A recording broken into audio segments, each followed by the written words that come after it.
Well, good morning. How are you?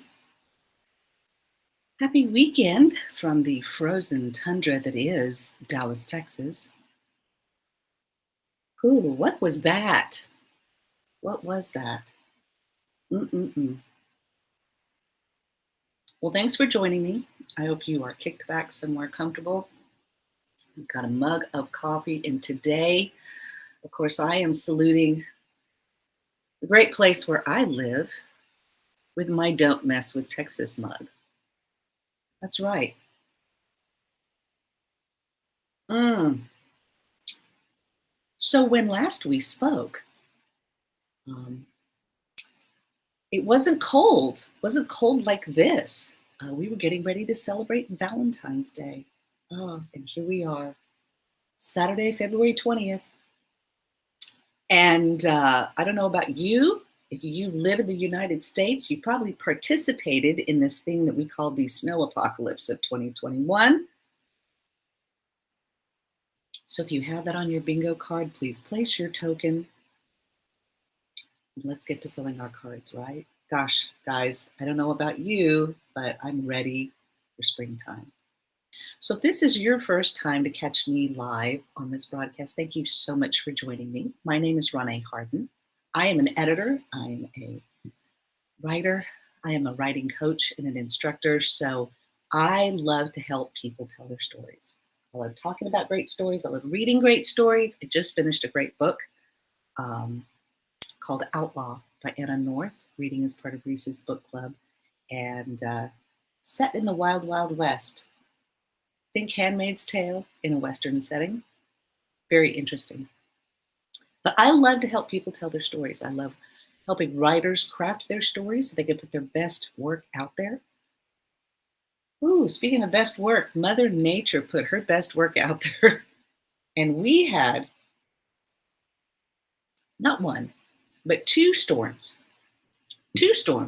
that came through the United States and brought a cold front so far down that it affected 80% of our nation. I mean, the entire state of Texas, the entire state. I don't know about you guys. You ever driven across Texas? You've ever been to Texas? If you were to turn Texas on its side, the width of Texas is about the same distance as from top to bottom of the state of California. It takes a good probably 22 to 24 hours of straight driving to go completely across the state of Texas. So, for the first time in Texas history, right? Because we got to be making history and having a lot of historical moments happen within a span of a year or two. So, not only are we still in the middle of coming out of a pandemic, but now we're going to put a winter storm. So, I just want to apologize. Don't mess with Texas, but I want to apologize to all of my friends who live in Minnesota, Wisconsin, um, you know, New England, Canada. It's just, I apologize.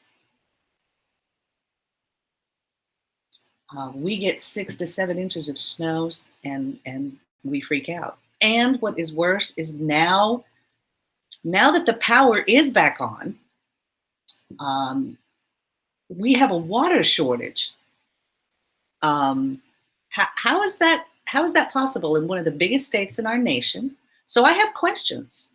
I have lots of questions. I don't know about you. You probably have questions. Your questions are probably different, though, if you're Googling and watching the news stories and keeping up with what's going on in the country, just in general, wanting to know what's happening. So, Texas is probably going to be in the news for the next couple of weeks, but I have questions on how something as simple as snow could cripple our state. Um, come on. Come on, Texas, we can do this. So there are a lot of questions. There are going to be a lot of things in the news probably about how to respond to these questions. But if you are a writer, boy, I'm telling you, 2020 and 2021 is continuing in bringing us some really great ideas for settings, for circumstances to put characters into. If you lived through losing your power or having no water, I have several friends, Michael and I, we were very fortunate. We don't know how we escaped. Was it a random luck of the draw? How does that happen, right? So we never lost power. Now, we did really carefully control like thermostats in our house. When we saw it coming, we went to the grocery store and really stocked up, like super stocked up. We always keep a supply of water and paper towels and we learned that from last year to keep those basic staples, right?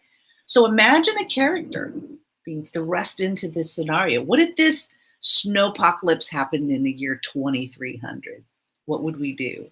Or what if this happened in the 40s or the 30s? What would people do, right? So I'm going to pop in and say hello to some of the guests that are coming on here. Good morning.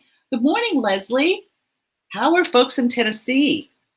Are you all holding down okay? I mean, my kids are in Tennessee. They both live in the Nashville area. A lot of my loved ones and close friends there, they got the second wave of what came through us.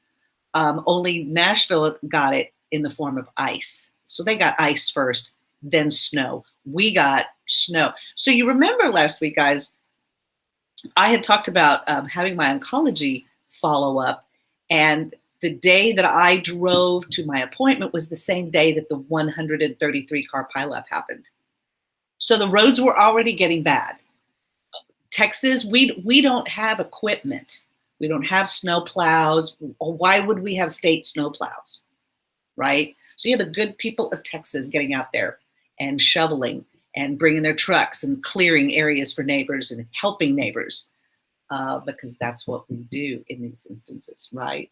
So good morning, Sherry. Good to see you. Good morning. Good morning. Ooh, Stephanie, girl. It's just like a blur, right? It was just a crazy blur. It was terribly, see, Sherry, I hate to complain when I know you live in Fargo, North Dakota. So it was terribly cold there, no snow this past week, no loss of power. It is so great. You've read so many articles about Texas. Glad that I have power. So glad we never lost power. Dad was checking on you. Well, thank you, Leslie. Listen, we never lost power. You guys know that we bought this house and it's the first time for us to ever have a house with a pool. But we were greatly concerned. However, we found out that the pool system has a feature on it that it just automatically comes on. Like I can't control it from the panel. It automatically comes on. And it has been in that mode for 8 days. When did we start this stuff? I went to the doctor's on last Thursday. Yeah. So it's been a little over a week that this thing has been on all the time. It hits a certain temperature, and evidently, because science is awesome, I learned that water will not freeze if it's moving. Now, our fountains, our spa tub thing, everything stayed on. I was amazed to watch the temperatures get in the single digits and nothing froze. Now, the pool did freeze in the areas where the water was not moving, but I'm amazed. So we're hopeful that our pool system isn't overtaxed. So that's another thing we're kind of watching. But had we run out of water, we had water, right? So we were very fortunate, guys. I am so thankful to God. This little protective bubble. I don't know what it was, but I'm going to give him the glory for it.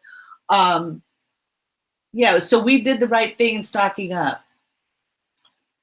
Let me tell you, Sherry, we just got down. I made my first trek out yesterday, and our driveway was icy, but the main roads are clear. You would have never thought it snowed. It's amazing how in Texas, I'm looking out now and I'm just seeing small little patches of remaining snow. Where once was just where we live is a hilly area, so these hills back behind our house, people were sledding. You never see people sledding in Texas.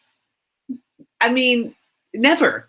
Just we don't sled here. People getting very creative with what they used to ride on a sled. So how cool would that be? Creating a fiction character. What would your character ride on in the snow? Amazing. So you didn't get any snow, Leslie. Yeah, I know. Tennessee got a lot of ice. right? So that is crazy. So if you all have questions as you are visiting live, or even if you're watching this via replay, thank you so much. If you have questions for me of what's actually going on in the Dallas-Fort Worth area, I can give you that because, guys, you know, the news stories, it's just going to be all over the place. I suggest that you tune into local news sources here in Dallas. So that would be WFAA TV. I just look up the Dallas area TV stations. They're the best to give you on the street coverage. But I mean, it's really strange how this happened. Now, the biggest problem were because of the kinds of temperatures we had, we never get down to the single digits. Some apartment complexes, some homes have had frozen pipes, and they are having to deal with plumbing issues now. The fact that we're going to deal with probably this next week, our grocery stores have just been overrun. There are grocery stores in Austin and the Houston area that are just, the shelves are completely bare. I mean, think of this as like a hurricane coming in. We never have something on this magnitude. And that this time the storm, it wasn't it wasn't the snow, it was the fact that the Texas power grid system could not provide a supply. Was it weather related? Yes, but we've had even hurricanes coming off the coast in Houston knock it out like that. But this is a statewide outage. Didn't matter, you know, this was a statewide outage. So you hear the main roads are clear in Nashville, but it will be a struggle to get out of your neighborhood. That's what I experienced, Stephanie. But you know what? Today is a new day, guys. And I can tell you here in the Dallas, Texas area, this is the first day our temperatures are rising above freezing at all. Like today, even our low, I think our low is maybe 37. So everything is going to start melting. Car wash people next week, I'm going to predict on Tuesday and Wednesday. There's going to be something in our local news, and I'm going to post about it if it is. Car washes are going to be making money because I'm telling you guys, what's melting on these roads here in Texas, it's cleaning off all the Texas dirt, all the Texas mud, and it's going on our cars. So car wash people are going to be, did I say wash? Car wash people are going to be making a pretty penny next week because the temperatures, we're supposed to be, I think by Wednesday, I believe it says 70 degrees. Like, how is that possible, right? So what we experienced, a polar vortex. So as I always like to do when I come live stream here for you, I like to teach you your Hawaiian word of the week. That's right. Dun, dun, dun, dun, dun, dun. I need to have some music or something. I wish I could have some music without getting in trouble online. So your Hawaiian word of the week. As always, I like to come to you with a little bit of my Hawaiian culture and share it with you. So would you think that there would be a word for snow in the Hawaiian language or ice? You're as cold as ice. Why is that song always what I think of when I think of cold as ice? My internal soundtrack. So the Hawaiian word for snow or ice is hau. So that's easy to remember, right? It's like the English word hau. Hau, meaning ice or snow. Does it really do that? Yes, if you were to Google Mauna Kea and Mauna Loa on the big island of Hawaii, you will see right now there is snow at the top of the mountain. The elevation is so high that there is snow at the top and then you can surf at the bottom. So if you want to experience something really cool, like a complete temperature change in the same setting, go to the big island of Hawaii. But there are a lot of words that define and describe precipitation on the Hawaiian Islands. So ua is the generic term for rainfall, but there's fog, there's mist. So they all have different words. But so ua hea means a cold rain, and hau is ice and snow, right? So when I think of snow on the island of Hawaii, I think of a treat that I love to have and a place where I have been to have what we in Hawaii call shave ice. How many of you have had shave ice or you know what shave ice is? And if you do, let me know. Let's see, I'm going to share a picture with you. All right, let's see. Ah, there it is. Oh, I love some shave ice. I love it in the summertime. You guys might think that it's something like snow cones. Okay, so here's what Hawaiian shave ice looks like. So the closest thing that I could describe it would be a snow cone. So it's served in like a bowl, and it's shave ice. So it's like chipped ice. It's not necessarily like put through a machine. It's a kind of a chipping of an ice where it's ice flakes, and then you have all kind of flavorful syrups to put on them, right? But did you ever wonder where how people came up with that? Because we've only had refrigeration and the ability to make ice when the technology caught up with and we were able to make refrigerated devices that could keep things cold. But we've been keeping things on ice for many, many years, right? So in other cultures, there is a similar treat like this. So in Japan, it's called kakigori. And kakigori has been popular since the 7th and 8th centuries. So to cool off, so anyone who was a Japanese immigrant to Hawaii knew that if you wanted to cool off, you could chip, off pieces of a large ice block, and then they would coat it with either fruit juice or like cane sugar. And that's how the treat started in Hawaii. So Japanese immigrants that came to the island started a really popular place on Oahu called Matsumoto's. And you notice there in the picture, the bowl is a picture of the Matsumoto. Those are the best shave ice. So if you ever go to Hawaii and you're on Oahu, you go to the North Shore in Haleiwa town, and Matsumoto's is there. And it's a fantastic place.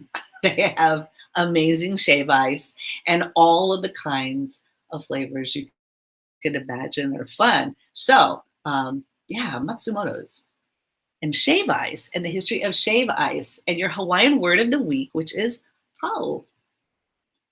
So, polar vortices. It's kind of like Narnia, right? We've been in the land of Narnia for a week. And I have to admit, I am a Polynesian girl. I have lived a lot of my life in the state of Texas. I do not enjoy cold weather. Winter is a problem for me because I get cold very quickly, and I'm like the kid in A Christmas Story having to bundle up to go out. I don't enjoy cold weather. Snow is pretty to look at. I don't want to get out in it. I have tried to ski in my lifetime. That was a sad, sad thing to watch. And actually, a funny story. I don't ski well. Will probably injure myself trying just to stand on the skis. So it's pretty to look at, but I don't want to be out in it. You didn't think of that. You're in Narnia. Yes, yes. Savannah, you love shave ice. Yes, real shave ice. Judy, my friend in Houston. Judy, how are you doing? Pop in here on the comments and let us know how things are down in Houston land, because folks, they've been hit hard. Last I talked to Judy, they had lost power towards the end. So yes, settings where your scenario, your circumstances externally are frigid and cold and snow and the sun doesn't come out and it's gray and it's cold. Guys, I didn't get out. I did go out in it. Michael encouraged me. He went out.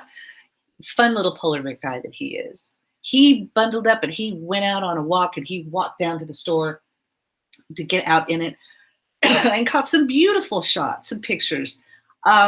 he loves this kind of weather. He enjoys getting out of the snow. He has hiked in Nepal. So, I mean, he's endured cold that I don't ever want to experience. But for me, it's different. It makes me want to stay indoors with coffee and my books and read and work on things until you have power flutters. So we did have things go out on and off in the house, nothing serious long term. Um, so that gives you a lot of time to get creative, a lot of time to get things done, a lot of time to take care of things around the house. And I'm trying to gear up for tax season because that's just around the corner, guys, right? So here we are towards the end of February. What an amazing story. You finally got a shower after 4 days. Oh, my sweet friend, the things we appreciate having a nice hot shower, water to drink. So there's a lot of situations going on right now, guys, where the state of Texas can use your help. Uh, we have been declared a disaster area so that we can get federal funding. And there are a lot of organizations here that are helping with the efforts that are going to be going on. Because this is going to be going on, guys, for another week or two. I think in another week or so, the grocery stores will be back. I mean, no delivery trucks could get here, in or out. I don't think our mail ran at all. The roads were so dangerous here. And again, we don't have a way to clear all those things. So it took a while, and we're still going to be recovering from this. So you're going to be seeing a lot on the news about what's going on. Like I said, look at the local stations here in the Dallas-Fort Worth area. If you want to know how you can help here, check the ones in Houston. I know, so I'm going to put up a screen here for you guys where there are different organizations that you can help support. And let's see here. Here we go. I'm going to share my screen. I compiled a list of organizations. You guys can get caught up with these on the news, but I'm just going to show some of ours. Michael and I support the North Texas Food Bank. With the pandemic, of course, our food banks can always use our help. So if you want to help the Houston Food Bank and the North Texas Food Bank here in the Dallas-Fort Worth area, could use your help, your donations. If you would like to send money to help, that would be great. We need water also. So these organizations are taking up collections and trying to pool resources to get that. So these organizations here in the Dallas area are all shelters who are providing help and support for the people who are, temporarily have been put out of their apartments because their pipes are frozen or they are out of water. So it's really important that they just get some help. So I'm showing you this here so you all can see.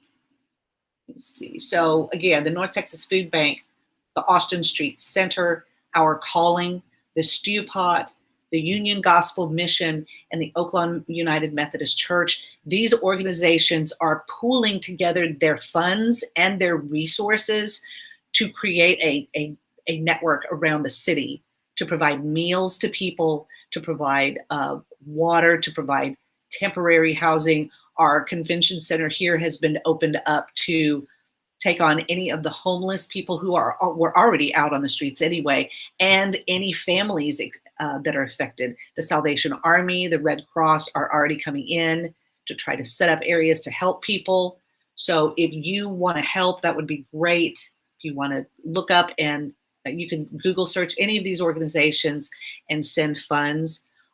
Mercy Chefs is an organization that has been deployed into the Dallas-Fort Worth area. They're coming in to provide hot meals, drinking water, and grocery boxes. They're bringing farm-to-table food. And guys, let me tell you, the Rio Grande Valley, these temperatures have hit the Rio Grande Valley and have greatly affected the produce.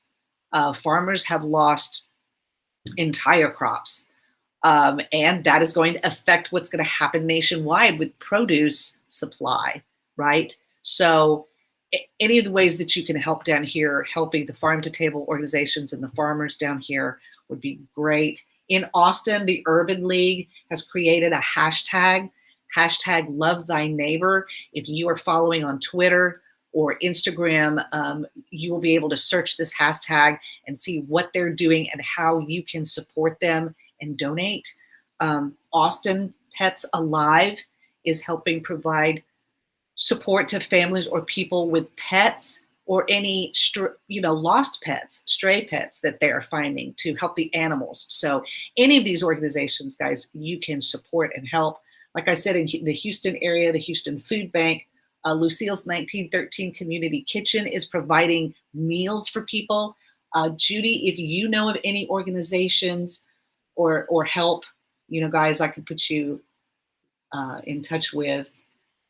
Do the Google search. You can probably find them, but I'm featuring these in my own post, and I will be posting about these. You'll see them show up on my social media pages as we get more information on how these organizations, there might be other organizations who are going to be joining the effort. If you have friends or contacts in these areas that you want to send them funds that they can then deploy out, however you can contribute and help, we would love to have your support. Because we can't mess with Texas, right? But we can mess with them a little bit, just a little bit, because they got hit with snow. And again, I have questions. So speaking of snow and getting creative, let's talk a little bit about how something like this can create an incredible story setting for a film, for a book, for a TV series, perhaps, for a song, right? If you were to do a Google search on songs with the theme winter or set in winter or stories that are set in winter, like I said, Narnia. Remember when the white queen came and she made all of Narnia come under a snowstorm that lasted for a very long time, And how are snowstorms in winter a metaphor for what's coming? We look out on the snow where we see no life at all. I mean, I'm looking at stalactite sized icicles that are hanging from our gutters that are going to fall soon, but ice and snow, dangerous and treacherous, and yet beautiful and unique. This kind of storm doesn't happen in Texas. This is the first time Texas has ever experienced a storm like this for a long period of time. And so how that affected us, how we responded to it, what happened as a result of it, these are all great ideas for great story scenes, for great places to put a character, right? And so there is an entire genre of literature called polar fantasy, right?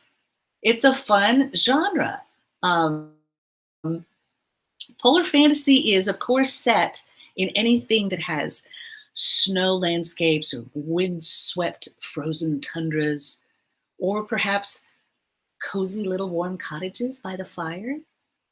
Maybe there's mystery involved because it's dangerous and gray and unknown on the horizon, right? Those kinds of stories go back years. They sometimes involve contact with nature, and that might be with the elements, or it might be with animals that come into our sites, because as it gets cold, even the animals are looking for shelter, for food.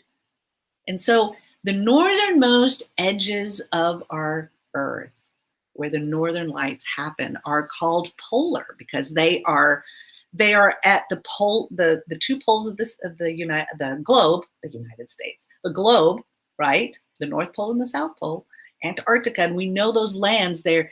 Nothing grows there. It's snow, it's ice. There is life, but a different kind of life. So all of these settings are heavy with snow. They have some sense of desolation and distance, and unable to access easily. So they come across as empty, come across as dark and void, and yet they come across as beautiful and scenic, wide expanse, especially with the polar northern lights. So, what is polar fantasy? Well, let me see. I'm going to look up and read here for you. Screen. Okay. So, polar fantasy is a subgenre of fantasy and in a broad group of books that can be for any age level and may draw on existing stories or build a completely new world. Some common hallmarks of this niche are that they are set in cold landscapes, often in the far north or the temporarily frigid Texas. And in the world building, the book often draws on Scandinavian or Nordic cultures. So if you are creating a fantasy world or you are world building, as this is called in many RPG video games or even in story series, they're going to have some kind of element of the ancient Scandinavian and Nordic cultures. They may include elements of Northern folklore, Norse mythology, and the animals like polar bears would be unique to the region. You're not going to have flamingos in the poles unless it's a magical, kid story. With magic, anything can happen. But if you're setting them in the actual settings, you need to keep those elements too specific to the region. So, common motifs in these stories often revolve around ice magic, natural phenomenon as the northern lights, and other landscape features that would be unique to the region. Now, there is a story series that came out that is currently a TV series. I don't know if you guys have heard of, let me see if I'm going to do I have a picture up here? I need a producer. I do. I need a producer so I can find my pictures. But if you have seen the TV show His Dark Materials, I think it's out on HBO. I'm not sure. I believe it's on HBO. Where is my picture? Do I have it?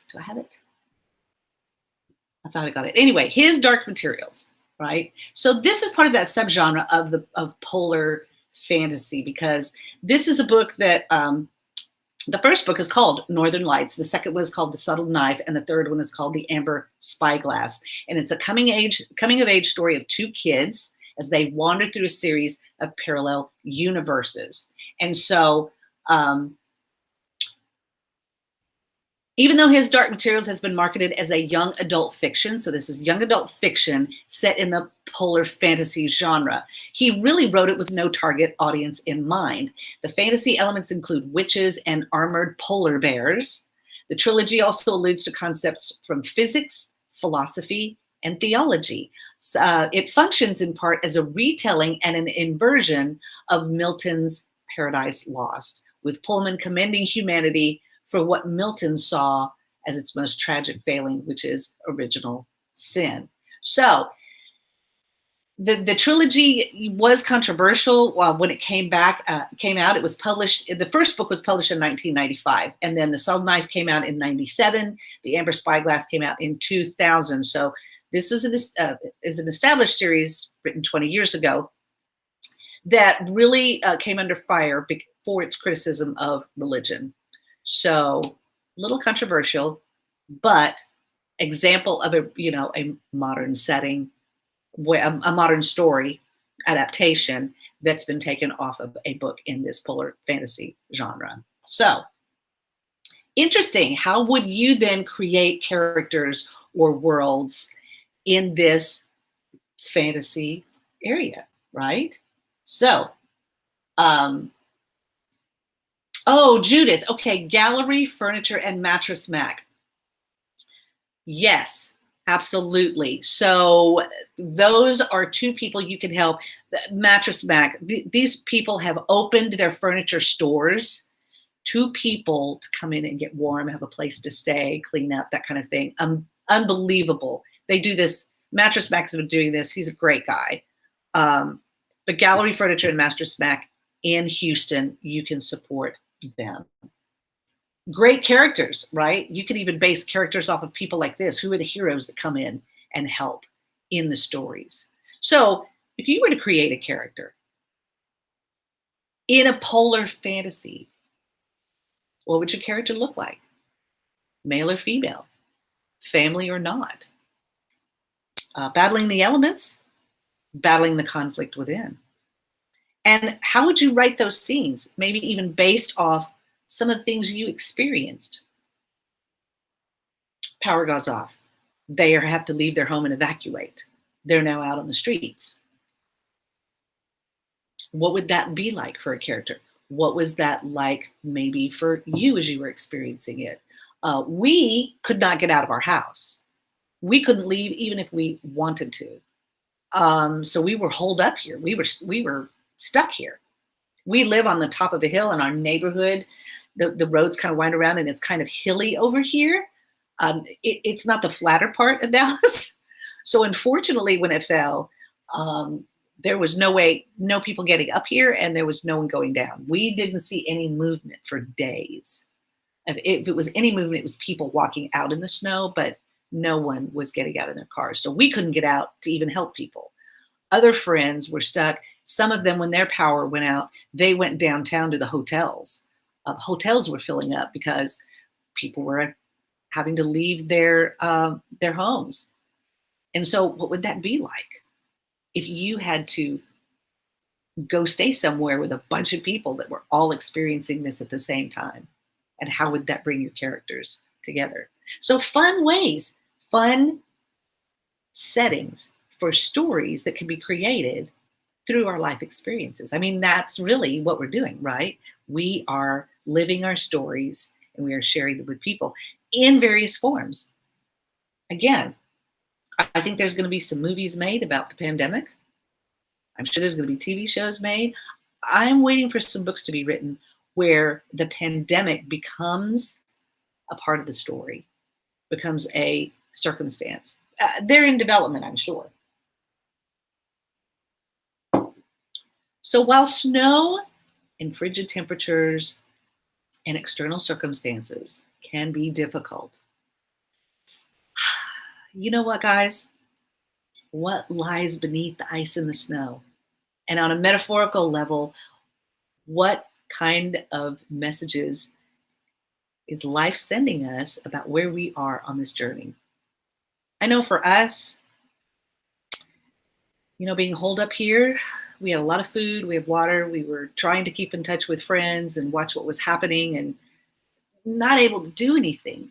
But we can help support some of these organizations or local friends who've been dealing with the problems that are not going to go away because we're still going to be dealing with this for the next week or two. So, like I said, if you have friends that have been affected by this personally, support them. Help them help their communities. Talk to them and find out how you can help. Again, if you want to know, I'll be posting links and sharing information on my social media pages about organizations and things that are going on here in the Dallas-Fort Worth area, also in the Houston and the Austin areas who've been badly hit, these main cities that are big hubs for their communities. So any way that you can help support us would be great.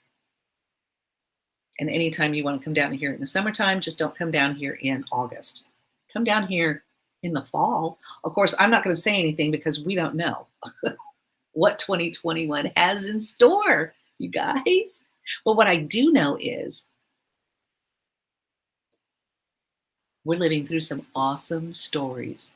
And I hope you're writing some of them down. I know I'm gathering them in my own way, remembering those who have left us and see some amazing things happen. Even though we're having hard times, there are still some great things happening. So we lost some people again since I last spoke with you. We lost a gentleman by the name of Vincent Jackson, who was an ex-NFL wide receiver, played for the San Diego Chargers and the Tampa Bay Buccaneers. Gone at the age of 38. Gone at the age of 38. And there are now studies and investigations being done. His family donated his brain and his body to do studies on the concussive trauma. He was 38 years old. What are happening to our athletes who are sustaining injuries from playing in sports. We also lost Carmen, a big name in the Christian music and motivational speaking circle. He did a lot for helping youth and spreading the love of God to all of the people that he was in touch with, and performed big concerts. So, but he passed away after a long struggle with cancer. And then I don't care how you fall on the political line, but we did lose Rush Limbaugh. For many, he was a pariah. It's difficult to weep for someone who um, lived a life such as he. However, we know that every human creation is a blood bought child of God. And so we will not speak against the dead. We will simply acknowledge their passing and pray for their families, because that's difficult to lose a loved one during this time. But in the middle of all of this, as we are going through these trials and tribulations, I loved seeing the Mars rover landing on Thursday. Did you all watch it? Oh, now that we can put a rover on Mars and yet we don't have bottled water in Texas, I have a question. How does that happen? Something's not right. Something's not right. But what is right is the amazing things that science can do. We landed a rover on Mars, and the little Ingenuity small helicopter called home, and they're sending pictures back. We are reaching out into the expanses of space, you guys. It's incredible. So I love that the rover is called Perseverance. How about that for a metaphor? That we are now really tangibly going to Mars and sending things to Mars and getting data back from Mars. We've been doing it for years, but this was a huge step, an amazing thing. Perhaps great stories can be written. They're already going to be written in history, but what kind of technological advances, what kind of fun creations would you have in your world if you could go to Mars, right? So guys, I try to share these with you to let you know that we are surrounded by great ideas that feed our creativity, that help us tell our stories. Maybe your story is to help someone in your community, help the homeless in your community, help donate perhaps to any of these organizations. Maybe part of your story is helping people in your community because you've been affected. So once you get power back, once you get water back, how can you help those in your immediate community? Or maybe your family members were affected, right? How can we help each other? Maybe your story is a fantasy where you have armored polar bears and flying unicorns with coats on in a magical world where snow and ice isn't dangerous and it's actually fun and you can create things out of it, right? I think of Frozen, right? And how she created her castle and everything was ice because she was ice princess and Frozen and all of those fun things that are added into stories to make them interesting and fun and create new ideas and ways of sharing great messages and things. So think of that. You hope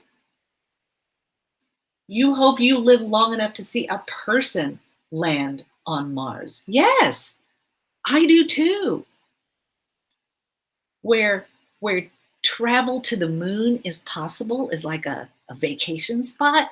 And then, yes, Judy, the first person, the first astronauts. Now it takes 7 months to get there. 7 months, you guys. So imagine Perseverance has been going through space for 7 months, and they had to calculate, talk about mathing, to calculate exactly how that capsule falls so that it lands right on the spot they want it to land. Unbelievable. Mathematics, guys. There are some people doing the equations to create those kinds of things. So again, we are creative beings built to tell great stories. I hope that you are capturing some of these, and maybe perhaps your journal entries will start with expletives. Like, holy shit, it's cold. We can edit that later. But for now, capture those thoughts. I hope you're journaling. I hope you're writing. I hope you're sharing your stories. Because if you want to share your story in any kind of form, whether it be print or ebook or blog post or anything like that, and you just want to polish off your writing a little bit, let me know how I can help you, because that's what I love to do, is help writers tell their best stories and put them in fun and creative ways. So if you want to do that, you want to get together, you want to maybe work on something. I love that we were able to talk a little bit about polar fantasy, right? Because if you're living through it or have lived through it this last week, think of some fun ways. You could probably come up with, I bet if we did an exercise, but we do this really quick in these last few minutes of the broadcast. Give me words that describe a polar fantasy. I want some good words. Descriptive adjectives. Okay. Throw an adverb or two in there. But give me some words that would describe a polar fantasy or something in that kind of world. Do you want armored polar bears? Do your polar bears drive cars? Or do they fly spaceships or drive rovers or have some kind of little heliport, something that flies around over the ice, right? You were thinking, glad you said it, Mars and the grid or water in Texas. Right, right. I have questions. Guys, here's the thing. And there's going to be so much debating, go back and forth. And this could even be a conflict written in a story. But who are the people that manage those things? There's like how you have a manager of a store. So if you have a problem in the store and you can't either find a product or they're out of it, and you want to talk to the manager to find out when they're going to get more. That's kind of what's been going on. People have been talking to the management, who we found out most of the board doesn't even live in Texas. So how can they know what it's like?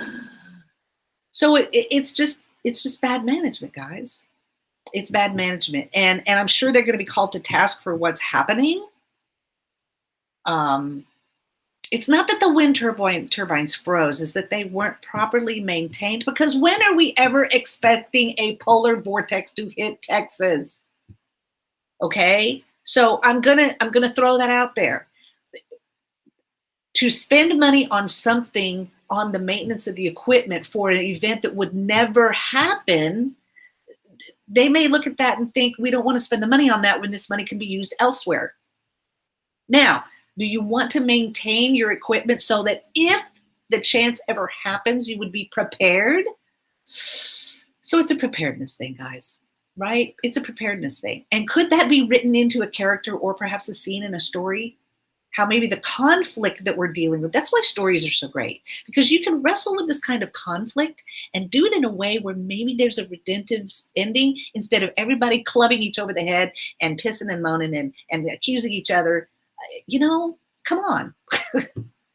This is why we read stories. This is why we create great stories, because we wrestle with these conflicts in the story, and then we can take them and apply them in our life and end up with a better ending, right? So think about that. Story conflict, characters, scenes, heroes, characters who are being affected by all of it. Great characters and great stories. You're a great character in your own great story. Write your own story. Tell your own story. Tell about living through the past 2 years. We are living history, guys, every day. So make your story a great one. And if you need my help, believe me, I would love to help you out. So thanks so much for all the people who have been here live on the broadcast. I love getting to see all the folks chiming in. Good morning, Carol. I don't know how I missed your comment. Hello, good to see you, my dear. Hope you're doing well. So if you would like to tell your story, if you would like to, maybe you've never thought about it and you kind of want to try it, Or maybe you have something you've written that you want to have polished. Please let me know. This last week was pretty busy, pretty crazy, with everybody being affected by this. Either clients were, I couldn't get in touch with them, or we were dealing with stuff here as well. So crazy week, crazy, crazy, crazy week. But that's what we're here for, right? To tell these amazing stories about these crazy situations. So if you would like to contact me and let me know how I can help you, please do. You can drop me a note right here at reneeharden.com/contact. You can also drop a comment right here below in the broadcast. Let me know if you have any questions. Let me know how I can help you create your own stories. And we can create some one-on-one time where we can then chat and find out how we can get your story created, written, shared with the world, right? So please, please, please, please be back here next week. We're going to end the month of February. We're going to recap. We're talking about Black History Month, right? In the middle of all of this, we are going to be recapping. I'm going to be recapping some of the top books that have come out in the month of February by African-American authors in all different kinds of genres that you can then add to your library shelf. In the meantime, guys, thanks for supporting us. Thanks for thinking about folks in this state who are greatly impacted. I hope you'll be watching the stories in the next week or so. Like I said, drop me a line if you would like to know how you can help. I'll be sharing and posting a lot of this information on my socials, so be watching for that in ways that you can help support us in the state of Texas and support each other, right? Because we're in this together. And I'm always thinking of you guys. So be back here next weekend. And if you need to catch any of the replays, you can catch this broadcast on my YouTube channel right here, youtube.com/Ronnie Harden. It's where I live on the YouTube interwebs. And I'm hoping to share more content there as well, as I am learning all about interesting things about YouTube. Did you know that YouTube is the second largest search engine, second to Google? Who owns YouTube? Well, that would be Google. The two main largest search engines. So much out there, so many ways people are sharing their content. So join the club. Hopefully you'll be sharing your story soon. And if you need any help, let me know. In the meantime, guys, have a wonderful rest of your weekend. Have a great week next week. And let's get back together here on the interwebs next Saturday, 9 a.m. Central, 10 a.m. Eastern. Got some fun things planned coming up for our spring season. I can't wait to share them with you. All right. Have a fantastic day. I'll see you next week.